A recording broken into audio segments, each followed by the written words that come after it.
Bonjour Cécile Duflot. Bonjour. Bienvenue sur Europe 1. Une manifestation tout à l'heure dans près de 140 villes de France. Pour vous, ce sera donc à Paris. C'est une manifestation pour les camps de Rome ? C'est une manifestation pour dire qu'on n'accepte pas le poison qu'est en train d'instiller le gouvernement dans notre République, tout simplement. C'est-à-dire cette façon de chercher des boucs émissaires, de rompre avec une façon de vivre en France qui nous semble extrêmement grave. Une manif pour les camps de Rome ? Non, une manif contre la politique du pilori, c'est-à-dire la manière de faire en sorte d'oublier les vrais sujets politiques, la question effectivement du chômage, des retraites, en cherchant des coupables. Alors, vous manifestez donc contre cette politique sécuritaire du gouvernement, mais est-ce que vous n'arrivez pas un petit peu, après la bataille, le discours de Nicolas Sarkozy qui a été le déclencheur de cette politique sécuritaire de l'été, c'était fin juillet ? Non, justement, je crois qu'il y a eu un moment quand même, parce qu'on m'a dit, mais on n'a pas forcément entendu tout le monde réagir. Honnêtement, je crois qu'il y a eu un moment collectif d'une sorte de sidération. C'est-à-dire que ce qu'il a dit, effectivement, à Grenoble est tellement énorme, parce que vous parlez des Roms avec justesse, on a mis au pilori les Roms, ce qui est invraisemblable et ce qui est une rupture avec la manière dont on vit dans notre République depuis très longtemps quand même. Ça, c'est le premier élément. Mais le deuxième, c'est le discours sur les peines planchées, c'est le discours extrêmement brutal qui vise à dresser une partie de la population contre une autre. Et effectivement, vous avez raison, on a eu presque du mal à admettre que vraiment il avait osé aller aussi loin, théoriser cette façon d'envisager la société qui s'oppose à l'intérieur de notre pays. Et donc, il a fallu ce moment de réaction. Mais je crois qu'elle est très large. C'était les vacances. Tout le monde avait un peu mieux à faire en vacances, non ? Il n'y a pas que ça. Maintenant, en même temps, le front est extrêmement large. Vous avez parlé 140 villes en France, mais c'est aussi énormément d'associations, d'artistes, de gens qui sont plutôt des gens silencieux habituellement, qui sont des gens prudents, mais qui se disent que là, c'est plus possible qu'on fasse ça en notre nom. Est-ce qu'il faut comprendre qu'avec les Verts et Europe Écologie au pouvoir, si vous accédez au pouvoir, les camps de Rome seraient autorisés, seraient tolérés ?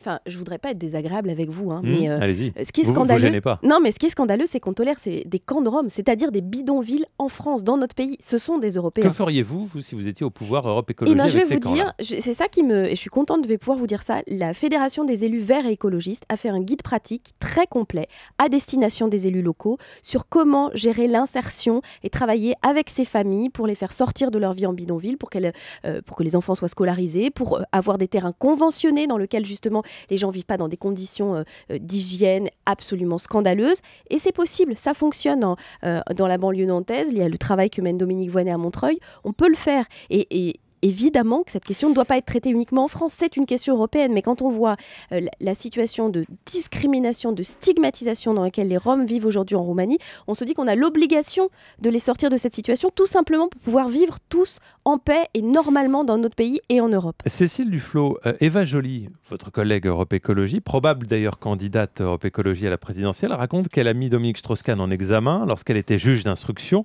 Ensuite, il y a eu ce non-lieu. Est-ce que c'est fair-play, malgré tout, de rappeler cet épisode malheureux d'un éventuel candidat socialiste ? Elle raconte pas, on lui a posé la question. Donc elle a dit la simple vérité. Effectivement, lorsqu'elle était juge, elle l'a mis en examen et elle l'a blanchi. Elle a donné les deux termes et elle ne s'en est pas rengorgée, comme a dit votre éditorialiste juste avant que je sois votre invitée. Elle a dit les choses telles qu'elles sont. Voilà. Catherine Ney qui faisait référence notamment à la position des socialistes, qui était scandalisée. D'ailleurs, je crois que vous avez reçu un coup de fil de Martine Aubry. Oui, alors elle a fait savoir qu'elle m'avait téléphoné. Je vais finir par croire que c'était le vrai objectif, de faire savoir qu'elle m'avait téléphoné plutôt que me parler.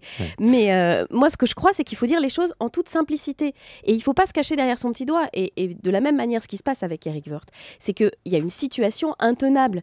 Pourquoi ? Éric Woerth, qu'est-ce qui se passe depuis des mois ? On lui dit, Éric Woerth a fait A. La presse. Vous avez raison, pas la justice. Il dit non, j'ai pas fait A. On trouve la preuve qu'il a fait A. Il dit oui, d'accord, j'ai fait A, mais j'ai pas fait B. On trouve la preuve qu'il a fait B. Il dit oui, d'accord, j'ai fait B, mais j'ai pas fait C. Voilà. Là, vous êtes en train de nous faire la démonstration d'une démission inévitable ? Je suis en train de faire la démonstration que cet homme a menti. Il a dit je ne connais pas. Mais est-ce qu'il est encore crédible en ministre du Travail ? C'est ça, comment vous voulez ? Le problème de la réforme des retraites, il est vicié de deux points de vue. Mais vous posez la question, ça veut dire que vous avez la réponse. Oui, je vais vous donner ma réponse. C'est que je crois que la réforme des retraites touche à l'intérêt général, au partage entre les générations. Ça doit être l'objet d'un consensus national. Dans les autres pays européens, on a abouti à une réforme des retraites. C'était un consensus national entre les syndicats de salariés, entre les syndicats d'employeurs, entre la droite, la gauche, parce que tout le monde sait qu'il y a ce sens de l'intérêt général qui est indispensable. Le gouvernement a voulu en faire une réforme identitaire, avec une logique qui était de dire qu'il fallait travailler plus longtemps parce que c'était comme ça.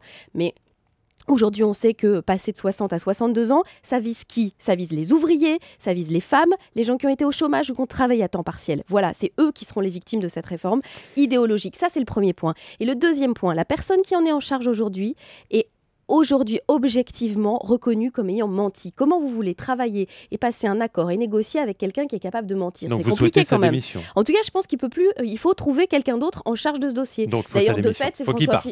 De fait, non. Après, il peut rester ministre et faire autre chose. Ça, c'est le problème du gouvernement, c'est le problème du président de la République. En tout cas, il ne peut plus porter cette Mais réforme. l'interlocuteur de la réforme des retraites, non. La réforme Woerth, c'est pas possible. Eva Joly, pour revenir à elle, est-elle une bonne candidate avant tout parce que justement, il y a ce contexte de soupçon sur les rapports pouvoir-argent? D'abord, je le redis, elle l'a dit aussi, notre candidat il sera désigné dans Oui, un an, mais à l'automne prochain.